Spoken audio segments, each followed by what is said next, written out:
बंगाल में action mode में दिखे शुवेंदु अधिकारी, एक के बाद एक लिए बड़े फैसले। अब मदरसों में भी गाना होगा वंदे मातरम। कहते हैं कि बदलाव की आंधी जब चलती है तो फैसले भी तूफान बन जाते हैं, और इस वक्त पश्चिम बंगाल में कुछ ऐसा ही होता दिख रहा है। अब देखिए ना, बंगाल में वे बदलाव की ही आंधी थी जिसने दीदी के अभेद्य किले को भेद दिया और दादा को सत्ता की चाबी दे दी। और अब सीएम शुभेंदु अधिकारी एक्शन मोड में नजर आ रहे हैं और एक के बाद एक ऐसे फैसले ले रहे हैं जिससे पूरे बंगाल की राजनीति में हलचल मच गई है। कहीं लोग तारीफ कर रहे हैं तो कहीं विरोध की आवाज तेज हो रही है। चलिए आपको समझाते हैं इस पूरे मामले की गुत्थी को। समय बड़ा बलवान होता है साहब। अब वे समय ही था जिस बंगाल में कभी नारों की गूंज थी, अब वही बंगाल में आदेशों की आवाज सुनाई दे रही है। और सबसे ज्यादा चर्चा हो रही है एक नए नियम की। अब पश्चिम बंगाल के हर मदरसे में वंदे मातरम एलन साथ गाना जरूरी होगा।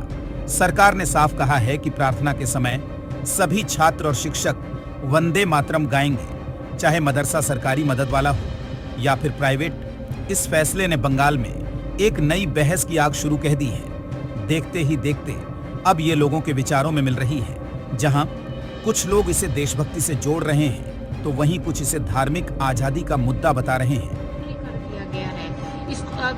शुभेंदु अधिकारी जब आए थे तो उन्होंने स्कूल में तो कर ही दिया था इसे, अब इसे मदरसों में किया जा रहा है अनिवार्य, तो क्या बोलेंगे आप? देखिए, कोई मुसलमान जो पढ़ा लिखा कर रहा है, जो मुसलमान को कोई शिक्षा प्रतिष्ठान है, वहाँ कोई वंदे मातरम नहीं होना चाहिए। वो मुसलमान को जो कुरान है, उनका जो कुरान हदीस को जो लिखा हुआ है, वहाँ का कोई वंदे मातरम बंधन करने का कोई जगह नहीं है। वंदे मातरम में भारत का नागरिक होने का तरफ सारे जगह में बोल सकते, लेकिन कोई शिक्षा प्रतिष्ठान में ये नहीं होना चाहिए। वो कोई जनरल जो शिक्षा है, स्कूल है, कॉलेज है, सब कुछ में होना चाहिए, लेकिन कोई मुसलमान को खास जो शिक्षा प्रतिष्ठान है वो तो यह नहीं होना चाहिए। आपके हिसाब से में नहीं होना चाहिए या स्कूल में ही नहीं होना चाहिए वंदे मातरम? स्कूल को होने का कोई दिक्कत नहीं है। जनरल स्कूल जो होगा, शिक्षा प्रतिष्ठान जो होगा, वो कोई ऑर्डर होगा तो भारत का वंदे मातरम स्लोगन देने का कोई तकलीफ नहीं होना चाहिए, कोई प्रॉब्लम नहीं होना चाहिए। लेकिन मदरसा वो मुसलमान का प्रतिष्ठान है, वो तो कोई भारत बंधन का करने का, वंदे मातरम बोलने का कोई जगह नहीं है।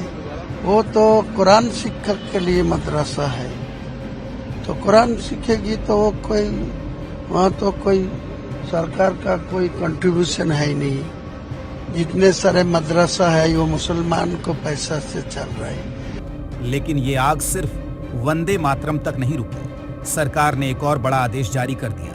अब पश्चिम बंगाल के सरकारी कर्मचारी बिना अनुमति मीडिया से बात नहीं कर पाएंगे। ना टीवी इंटरव्यू, ना अखबार में बयान और ना ही सोशल मीडिया पर सरकार के खिलाफ खुलकर टिप्पणी। यहाँ तक कहा गया है कि सरकारी कर्मचारी सरकार की नीतियों की सार्वजनिक आलोचना भी नहीं कर सकते। यानी अब बोलने से पहले अनुमति जरूरी होगी। इस फैसले पर विपक्ष ने सवाल उठाए हैं। उनका कहना है कि इससे कर्मचारियों की आवाज दब जाएगी। वहीं सरकार का कहना है कि अनुशासन जरूरी है, तभी प्रशासन मजबूत होगा। जिस घर की औरत मजबूत होती है उस घर की नींव कभी कमजोर नहीं पड़ती। इसी सोच के साथ सरकार ने एक नई योजना शुरू की है, अन्नपूर्णा योजना। 1 जून से शुरू होने वाली इस योजना में महिलाओं को हर महीने 3000 रुपए दिए जाएंगे। सरकार का दावा है कि इससे महिलाओं को आर्थिक ताकत मिलेगी और परिवारों को राहत पहुंचेगी। अब बात उस फैसले की जिसने राजनीति को और गर्म कर दिया। पश्चिम बंगाल में ओबीसी आरक्षण 17% से घटाकर 7% कर दिया गया है। अब सिर्फ 66 जातियां और समुदाय ही ओबीसी आरक्षण के दायरे में रहेंगे। सरकार इसे सुधार बता रही है, लेकिन विरोधी कह रहे हैं कि ये पिछड़ों के अधिकार कम करने जैसा फैसला है। सीमा सुरक्षित तो देश मजबूत। राष्ट्रीय सुरक्षा को लेकर भी सरकार ने बड़ा कदम उठाया है। सिलीगुड़ी कॉरिडोर, जिसे चिकन नेक भी कहा जाता है, वहां की 120 एकड़ जमीन केंद्र सरकार को सौंप दी गई है। यही वो इलाका है जो पूरे उत्तर पूर्व भारत को देश से जोड़ता है। सरकार का कहना है कि यहाँ सुरक्षा, बाड़बंदी और इंफ्रास्ट्रक्चर मजबूत किया जाएगा। कुल मिलाकर पश्चिम बंगाल में फैसलों की रफ्तार बहुत तेज हो चुकी है। कहीं राष्ट्रवाद की चर्चा है, कहीं अभिव्यक्ति की आजादी पर सवाल, कहीं महिलाओं को आर्थिक मदद, तो कहीं आरक्षण पर नई राजनीति। अब बड़ा सवाल यही है, क्या ये फैसले बंगाल को नई दिशा देंगे या फिर विवादों की आग और भड़काएंगे? वक्त बदल रहा है साहब, और बंगाल अब पहले वाला बंगाल नहीं दिख रहा। आपकी क्या राय है? कमेंट करके जरूर बताइए।